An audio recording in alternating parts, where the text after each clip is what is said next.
আপনারা সংসারে শান্তি ফিরে আনার জন্য বউকে ভালো ভালো নাম, সুন্দর সুন্দর নাম দ্বারা ডাকবেন। একদিন আমার নবীজি বসা, ওই যে পর্দার কথা, আমার নবীজি বসা, নবীজির সামনে 4 জন স্ত্রী বসা। আমার নবী রহমাতুল্লিল আলামিন নবীজির সামনে, নবীজির একজন অন্ধ সাহাবী আগমন করে আসতেছে। নবী আমার বলতেছে, হে আমার স্ত্রীরা, তোমরা যার যেমন করে পর্দার মধ্যে ঢুকে যাও। একজন স্ত্রী জবাব দেয়, ইয়া রাসূলুল্লাহ, ওগো নবীজি, এ সাহাবী তো অন্ধ, সে তো আমাদেরকে দেখবে না, দেখলে আমাদের প্রতি খায়েশ তৈরি হতো। আল্লাহর হাবিব বলে, সে অন্ধ, সে তোমারে দেখবে না, তুমি নারী তো তারে দেখবা।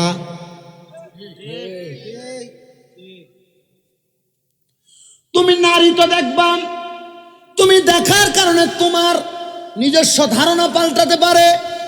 নবীজির স্ত্রী উম্মুল মুমিনিন, ওনারা মুমিনদের মা। নবীজির ইন্তেকালের পরে ওনাদেরকে বিবাহ করা হারাম। তবুও নবীজি নবীর স্ত্রীদেরকে দিয়া উম্মতকে বুঝাইবার জন্য, শিখাইবার জন্য নবী আমার শিখিয়ে দিয়া গেছেন, বোঝাই দিয়া গেছেন। নবীজি অন্ধ কোন সাহাবীদেরকে নবী দেখতে দেয় নাই, নবীর স্ত্রীদেরকে। আর আপনাদের স্ত্রীরা অন্ধ মানুষ দূরের কথা, আপনারা অটোমেটিকলি বিভিন্ন পুরুষের সামনে নিয়ে যান। সাবধানতা অবলম্বন করেন, যতদিন এগুলা ঠিক করবেন না সংসারে শান্তি পাবেন না। অন্য কোন নারী বেমেসাল, অন্য নারী যারা মার্কেটে ঘুরে, এদের সাথেও মিশতে দিতে সাবধান। কারণ আপনার মনে করেন যে আপনার স্বাস্থ্য ভাইয়ের বউ, সে মার্কেটে ঘুরে আসছে, সে একটা জিনিস কিনে আনছে, এটার দাম হচ্ছে 500 টাকা, সে বাড়িতে না সাফা ভিড়বে। এটা মহিলাদের স্বভাব। আমি মা বোনদেরকে অ্যাঙ্কার করছি না, মহিলাদের স্বভাব। মা বোনেরা, এটা তুই জানে 500, জানোস নি? আমার জামাই ওটা কিনে দিছে আমার। কত? 1000 টাকা। তখন আপনার স্ত্রী তার কাছে এটা দেখাই আপনারা বলবে, তার জামাই তার 1000 টাকা দিয়ে একটা কিনা দিতে পারে, তুমি কি আমারে পারো না? তোমার এই মুরুদ নাই। শেষ। এই জন্য বাবার বাড়ি দূরের কথা, একটা মহিলা স্বামীর অনুমতি ছাড়া ঘরের বাহিরও যাবে না।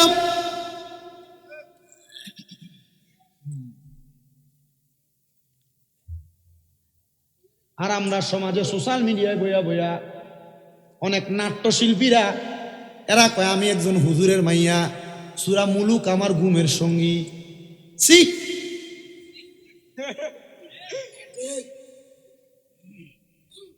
না, এ ব্যাকল সূরা ইয়াসিন না পড়লে ঘুম আসে না। এ ব্যাকল কেমনে সিনেমার সামনে আসলো? মুখে এক অন্তরে।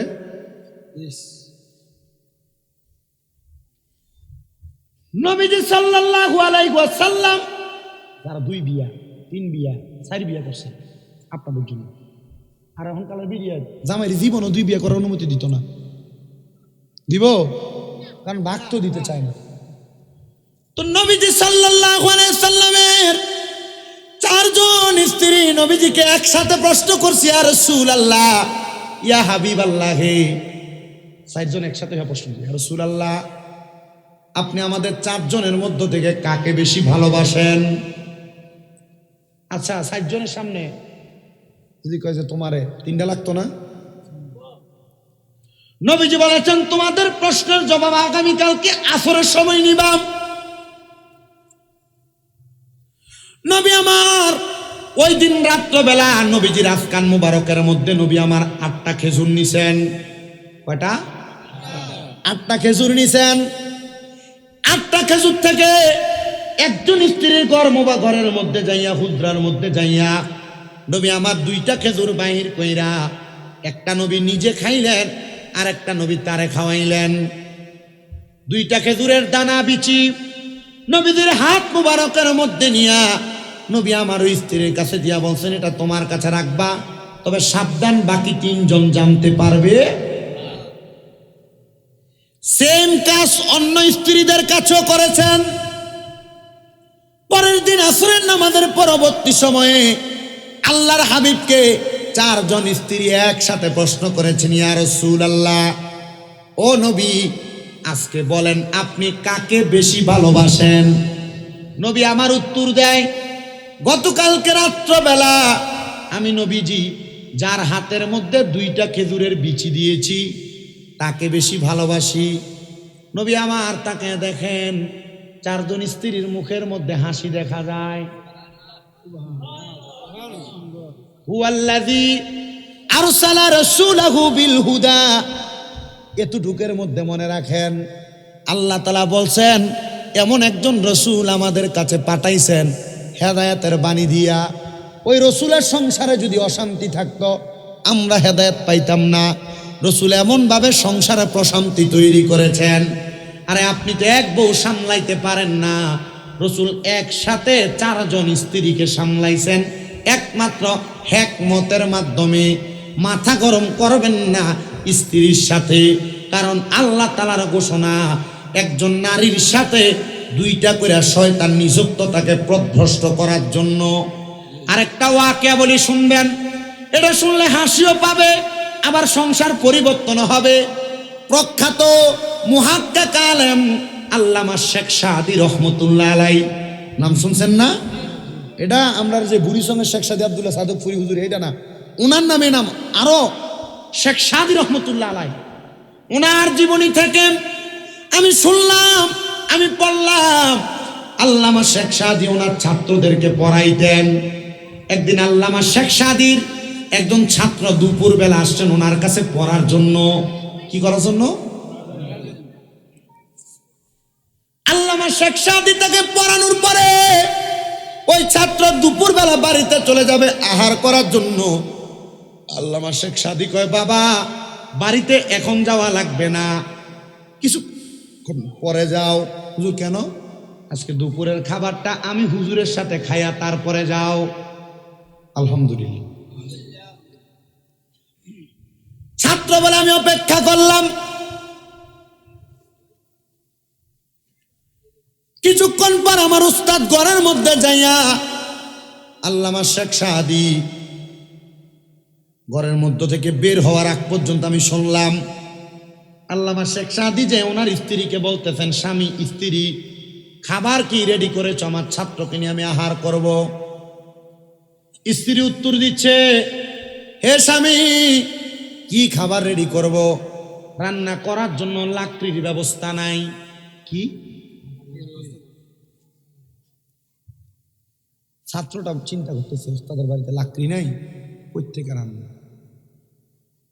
আল্লামা শেখ সাদী বলে আমি আমার স্ত্রীর সাথে একটু রাগান্বিত হইলাম, বললাম একটু ব্যবস্থা করে কি রান্না করতে পারো নাই? লাকড়ির জন্য তুমি আমাকে এই কথা বললা। আল্লামা শেখ সাদীর স্ত্রী রাগান্বিত হইয়া, এখন না এই কি বলে ডেক ডেক গুলার, এখন না কিসের ডেক এগুলা? অ্যালুমিনিয়ামের। আগে কি অ্যালুমিনিয়ামের আনতো? কি এর ফাতিল? মাটির ফাইল্লাতে আনতো। আল্লামা শেখ সাদীর স্ত্রী রাগান্বিত হইয়া উনি ওই মাটির ফাইল্লাটা হাতের মধ্যে নিয়া আল্লামা শেখ সাদীর মাথার মধ্যে ফাটাইছে। কোথায় ফাটাইছে? ওই যে বউ রাগ করে মাঝে মাঝে সেটা মনে করেন যে সসম্যান না আসাদ আজকে গ্লাসের আওয়াজ হয় না, এটা মহিলাদের স্বভাব, মাইনা নেওয়ার চেষ্টা করবে। আল্লামা শেখ সাদীর মাথার মধ্যে ফাটাইছে। তো ফাইল্লার যে কাঁচা, এ কাঁচা আল্লামা শেখ সাদীর গলার মধ্যে আটকে আছে।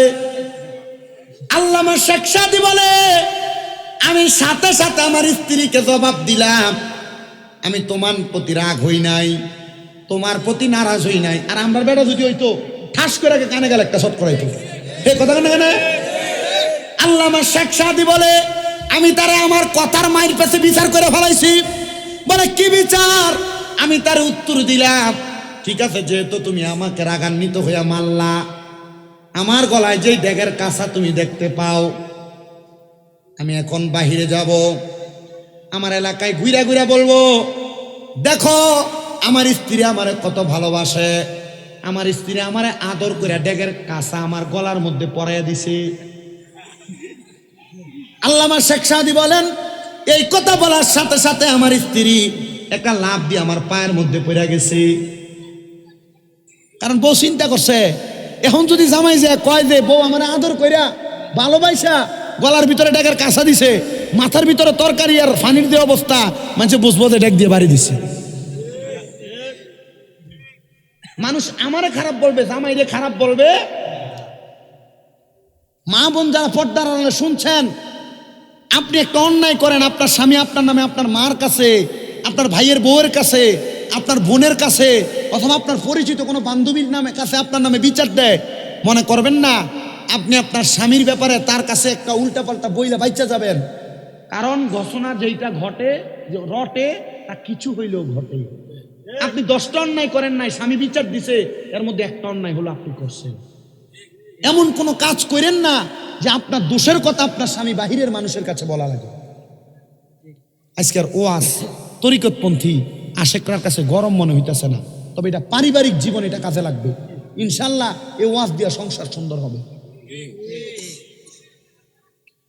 আল্লামা শেখ সাদির স্ত্রী কদম ধরে বললেন, ও স্বামী, আল্লাহর রাস্তে আমারে মাফ করে দেন।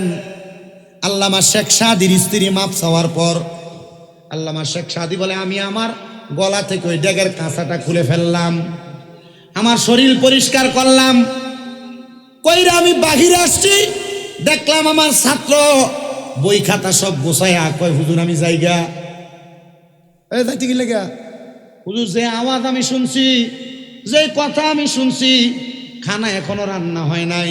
হুজুর আমি খামু দূরের কথা, আপনার পাতে আপনার পেটে আপনার রিজিকে খানা আছে কিনা সন্দেহ আছে।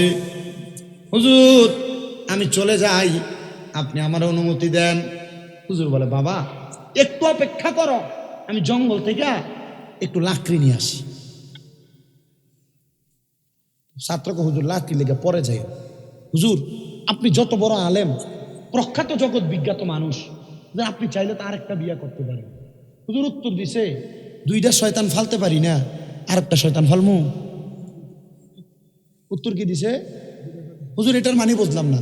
মানে আল্লাহ তাআলা একজন নারীকে প্ররোচনা দেওয়ার জন্য, ওই যে শয়তান ওয়াদা করছিল আল্লাহ আপনার বান্দার আমি পথভ্রষ্ট করব, তখন শয়তান পুরুষের কাছে যদিও একটা একটা করে গেছে, কিন্তু প্রত্যেক নারীর ভাগে 2টা করে গেছে। এজন্য মা বোনেরা, স্বামী কোনো কথা বললেই ফট করে চেতে যাবেন না, রাগান্বিত হয়ে যাবেন না। স্বামী কোনো কথা বললে হঠাৎ করে উগ্র হয়ে যাবেন না, কারণ আপনার সাথে 2টা শয়তান আপনাকে পথভ্রষ্ট করার চেষ্টা করতেছে। আপনি হঠাৎ করে যে কোনো কাজ করে ফেললে পরে মাফ চাইলেও কাজ হবে না, কারণ স্বামীর মনে কষ্ট দিয়া কোনো মহিলা জান্নাতে যাইতে পারবে না। নবীজি বলছেন, কোন স্ত্রী মারা যাওয়ার পর কোন স্বামী যদি বলে, হ্যাঁ আমার স্ত্রী ভালো, আল্লাহ তাআলা তার অন্য হিসাব বাদ দিয়ে স্বামীর ভালোর কারণে তাকে জান্নাতে দিবেন। আবার কোন স্বামী মারা যাওয়ার পর কোন স্ত্রী যদি বলে আমার স্বামী ভালো, তাহলে ওই স্বামীর দুনিয়ার জীবনের হিসাব বাদ দিয়ে স্ত্রীর কথার কারণে আল্লাহ স্বামীকে জান্নাত দিবে। তা আপনি আপনার বউ থেকে ভালো কিছু আশা করলে আপনি আপনার বউয়ের সাথে ভালো ব্যবহার করবেন, সুন্দর আচরণ করবেন। মা বোনেরা, স্বামীর কাছ থেকে ভালো কিছু আশা করলে স্বামীর সঙ্গে ভালো ব্যবহার করবেন। আল্লামা শেখ সাদির আরো একটু কথা বাকি। আল্লামা শেখ সাদির পাওয়ারটা কেমন ছিল দেখেন। উনি বলে, আমি আমার স্ত্রীর কাছ থেকে বাইর হয়ে ছাত্রের জবাব দেওয়াতে ছাত্র বলছে, হুজুর বুঝছি, অপেক্ষা করতেছি, যান জঙ্গলে। আল্লামা শেখ সাদি বলেন, আমি জঙ্গলে গেলাম কাঠ কাটার জন্য। আমি কাঠ কাটতে কাটতে চিন্তা করলাম, আজকে যেহেতু জঙ্গলে আসছি, কাঠ নেওয়ার জন্য একটু বেশি করে নিয়ে যাই, কারণ একসাথে নিয়ে গেলে আমার স্ত্রী অনেকদিন রান্না করবে, আমার আর পড়ালেখার ডিস্টার্ব হবে না, এলেম চর্চার অভাব হবে না। আল্লামা শেখ সাদি বলেন, আমি সাথে সাথে এবার জঙ্গলে কাঠ কুড়াইতে কুড়াইতে গাছে উঠলাম। অনেক শুকনা লাকড়ি আমি ভাঙ্গা নিচে ফালাইলাম, কিন্তু আমি তাকায় দেখলাম অনেক কাঠ এই জায়গায় পড়ে আছে, কিন্তু একটা ভাগ আমার কাঠগুলার কাছে ঘোরাফেরা করতেছে। কি ঘুরতেছে?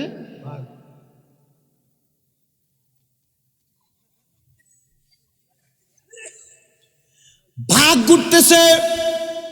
আল্লামা শেখ সাদি বলে, আমি দেখলাম ওই ভাগটা আমি আল্লামা শেখ সাদিকে আক্রমণ করার জন্য একটু আড়ালে যেয়ে বসছে।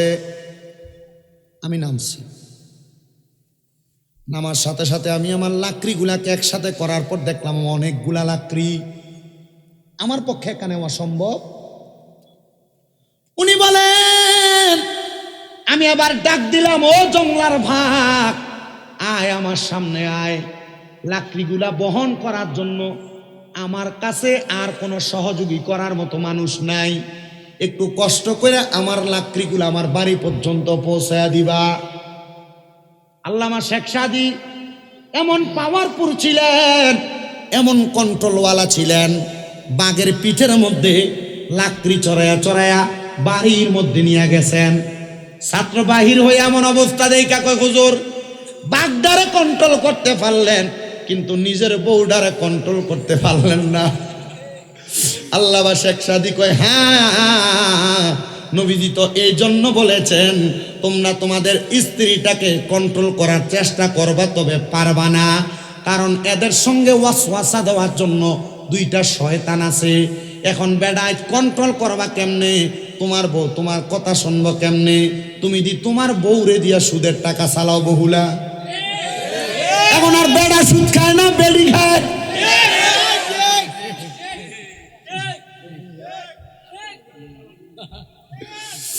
এখন এই সুদের পাতা বেড়িয়াতের মাঝে বেশি। ও বন্ধু, বেড়াই তো খায়, তবে বেড়াইতের সুদের ব্যবসাটা এখন একটা আলাদা স্টাইল হয়ে গেছে। বলে হুজুর কেমনে? আর 7টা সুদ খায় না। 1 লাখ টাকা দিছে একজন রে, 1 বছর পরে 1,30,000 টাকা দেয় অনলাইন। আছে না নাই? আমার একজন প্রশ্ন করছে, হুজুর সুদখোর ব্যক্তির নামাজ রোজা হজ যাকাত কবুল হয়নি। আল্লাহর কসম, নামাজ রোজা তো পরের কথা, সুদখোরের দিকে কুত্তাও বালা করে ফিরা চায় না। কারণ সুদখোর ব্যক্তির ব্যাপারে কুত্তা আল্লাহর কাছে দোয়া করে, আল্লাহ আমারে সকালবেলা 2 ব্যক্তির মুখ দেখাইও না, একটা হলো বেনামাজি আর একটা হলো হারামখোর। আপনারা বহুল এলাকায় সুদখোর কোনো নাই, কিন্তু আপনারা আছেও বলেন এই সুদখোর গুসকুট্টিরে নিয়ে দইরা মসজিদের সভাপতি বানায়, মসজিদের সেক্রেটারি বানায়, এলাকার প্রতিনিধি সর্দার মাতা বরির দায়িত্ব বানায়। যদি জিগায় সুদখোররে কেন বানাইলা? ও সুদখোরই তো মসজিদের সামনের কাতারে সব ফ্যান দিছে, মসজিদে টাইস করে দিছে।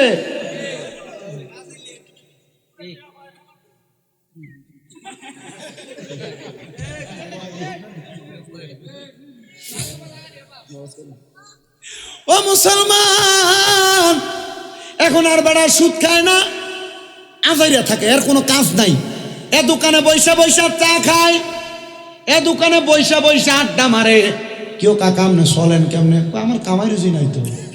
আর কামাই রুজি থাকবো কেমনে? এত টাকা চাইলে খায়। এ ব্যাংকে এককালীন 50 লাখ টাকা রাইখা দিছে, মাসে মাসে সুদের টাকা তুলে খায়। এখন সুদ ডিজিটাল ব্যাংকে এফডিআর নাম দিছে, এফডিআর এর সুদের টাকা তুলে তুলে খায়। আপনারা ব্যাংকে বুঝাইতেছে এই ব্যাংকের এটা করো, এমনি 3 লাখ টাকা রাখলে তোমার 1 বছর পরে 11% 9% দেওয়া হইব। এটা সুদ মিয়া।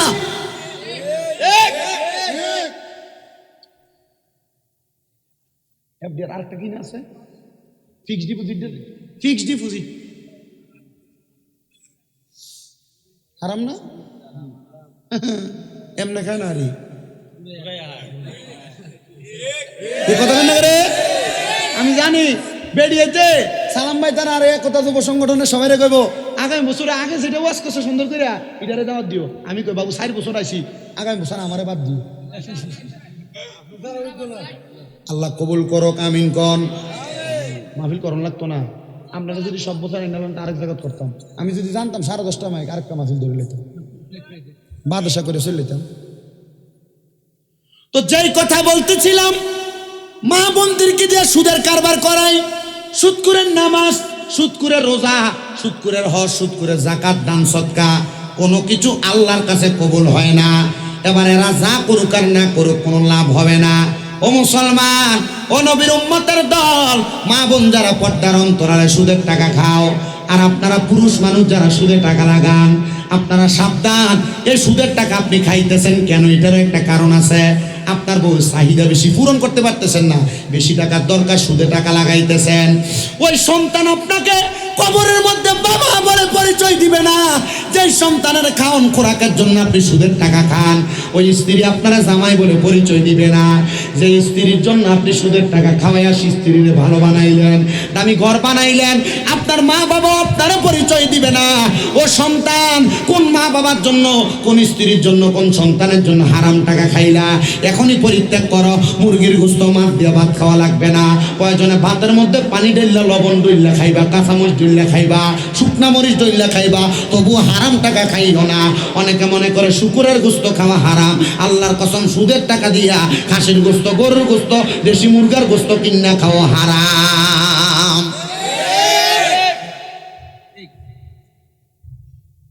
ঠিক আছে? আল্লাহ তাআলা আমাদেরকে বোঝার তৌফিক দান করুন, জোরে পড়ে না আমিন। একটা সুদখোরের সত্য ঘটনা শোনা যায় আমাদের কুমিল্লাতে। একজন আল্লাহর ওলি, জিনার নাম হযরতে আলতাফ আলী শাহ দৌলতপুরি। আমি ওই এলাকায় ইমামতি করি। উনি ছিলেন একটু মজ্জুব টাইপের।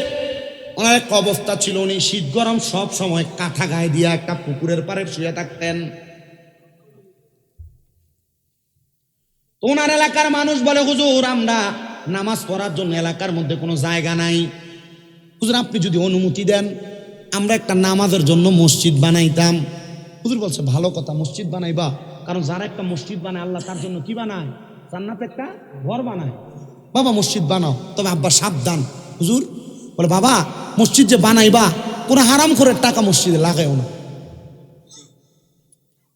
এজন্য আমি দেখলাম আমার এলাকায় এক মসজিদ হচ্ছে, এরা পোস্টারে লেখা দিছে আপনার হালাল টাকা থেকে মসজিদে দান করুন। হারামখোর আপনি মসজিদের 1000 10,000 দিতেন, সওয়াবের উদ্দেশ্য কবরে ফিটটা আপনার আড্ডি ঘুরে করলেন। আর আপনারাই সুদখোর, ঘুষখোর, হারামখোরটির সভাপতি বানান, কারণ এত আইসের টাকা দিবে। সাদের যে ডালাই রস সিমেন্টের টাকা দিবে। এই কথা কন না কে রে? আরে দল বলো, থাকে দল বলো। আমার ওয়াজ করানোর মালিক ওয়াজ করি, আমি যদি হক কথা না কই আমার জিব্বা কাটতো না আল্লাহ। আমি আমার উচিত কথা কয়ে যাই। এই সুদখোরের লগে সম্পর্ক রাখবেন। নবীজির হাদিস, নবী বলে কিয়ামতের আগে আমার উম্মতের মধ্যে একটা লোক থাকবে না যে সুদের সাথে জড়িত না। ওমা, উম্মতের একজনও থাকবে না। নবী তাইলে মুমিনরা কি করবে? নবী আমার বলে, মুমিনরা কি করবে শোনো। মুমিনরা তো সুদ খাবে না, সুদ দিবে না, সুদের সাথে যুক্ত হবে না।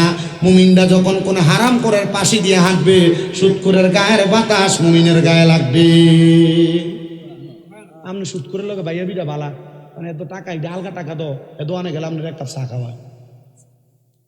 তখন বিচারের ভিতরে বললে সুদখোরের পক্ষে দেখবেন মানুষ আছে, ঘুষখোরের পক্ষে দেখবেন মানুষ আছে, হারামখোরের পক্ষে মানুষ আছে, কারণ চা খাবাইব।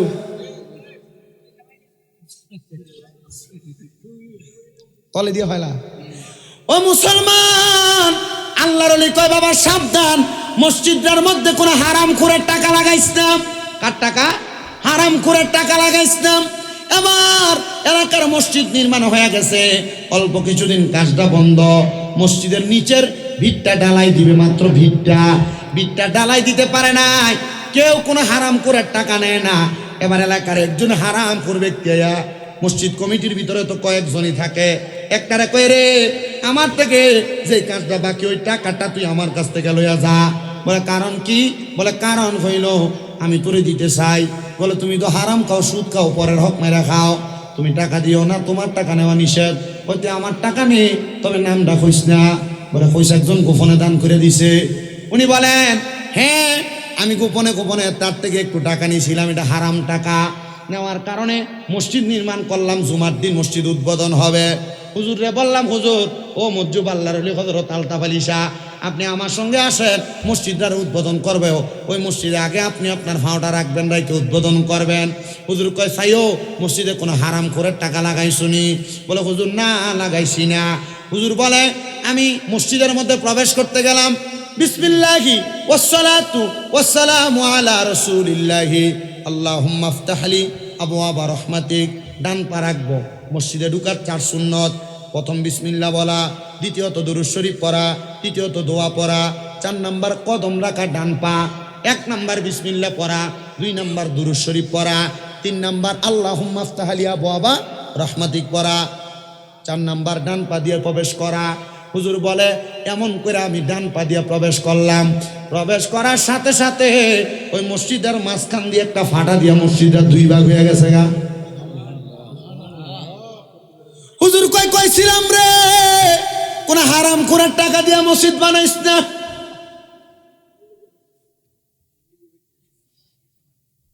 মসজিদে নামাজ পড়েন, শান্তি লাগে না? লাগবো কেমনে? মসজিদের ছাদরা ডালাই দেওয়ার সময় তো রডটি দিছিল সুদ করে।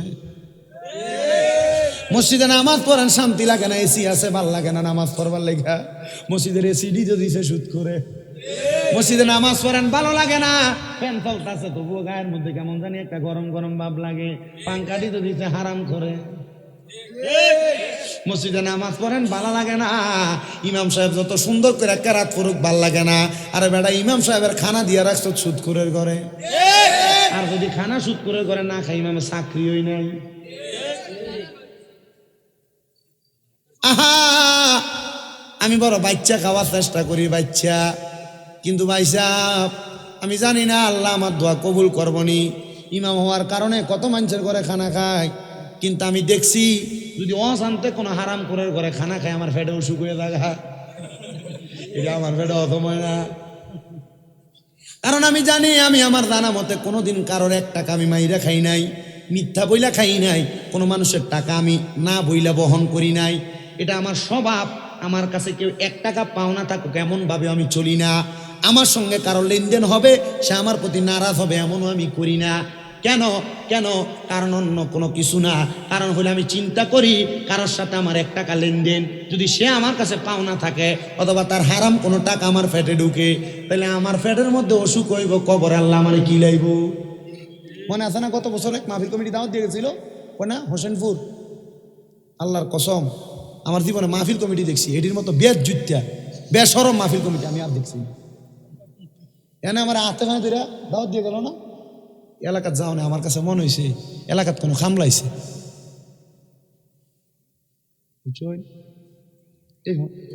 লাখাই না মনে আছে না? না, লাখাই মানুষ বালা, সব মানুষ না। ওই হোসেনপুরের ফলা হয় না। আল্লাহ, আমি কইছি আল্লাহ যাক, আমি আলেম একজন বিয়ার যদি হয়েছি, আল্লাহ কোনো আলেম ওই জায়গায় বিয়ার যদি করে, কোনো আলেমরে করে না। তা আমি একবার শুনছিলাম মাওলানা ওলিউল্লাহ আসিফ হুজুর ওই এদিকে ঢুকলে টাকাটা আগে নিতে। তখন পরে চিন্তা করলাম টিয়াটা কি আগে নিতে, এই খাচ্ছদের কারণে, বুঝছেন? এমন খাচ্ছদের কারণে। আলহামদুলিল্লাহ, আল্লাহ যেন আমাদেরকে কবুল করে, আমিন করে। হারাম খাওয়া যাবে, পরের হক খাওয়া যাবে, পরের হকের প্রতি লোভ করা যাবে, সুদ খাওয়া যাবে। 1 2 নাম্বার, যারা এখানে আছেন, বউদের সঙ্গে গরম হওয়া যাবে, গালি দেওয়া যাবে, আঘাত করা যাবে, বউদেরকে বেপর্দা ছাড়া যাবে। মা বোন যারা পর্দার আড়ালে শুনছেন, স্বামীদের সঙ্গে উচ্চা গলায় কথা বলা যাবে না, স্বামীর অবাধ্য হওয়া যাবে না, বেপর্দা হওয়া যাবে না, স্বামীর সঙ্গে উচ্চা গলায় কথা বলা যাবে না। আল্লাহ তাআলা এই সবগুলো মাইনা আমাদেরকে চলার তৌফিক দান করুন।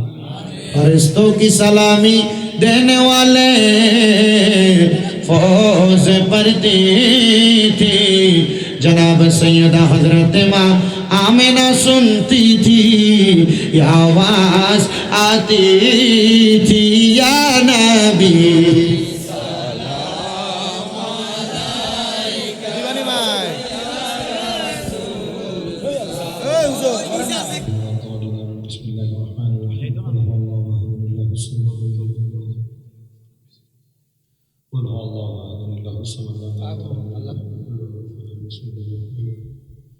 قل هو الله احد الله الصمد